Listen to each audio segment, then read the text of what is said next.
মাটির এখন ঘর বানাবো, খেজুর পাতার ছাউনি দিব, বাঁশের খুঁটির বেড়া দিয়ে মহাকালের ঘুম ঘুমাবো।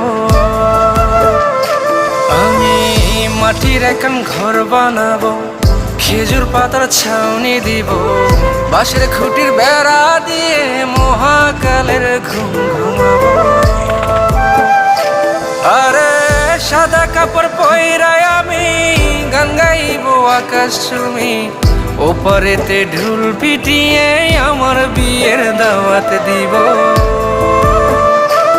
আমি মাটির এখন ঘর বানাবো, খেজুর পাতার ছাউনি দিব, বাঁশের খুঁটির বেড়া দিয়ে মহাকালের ঘুম ঘুমাবো।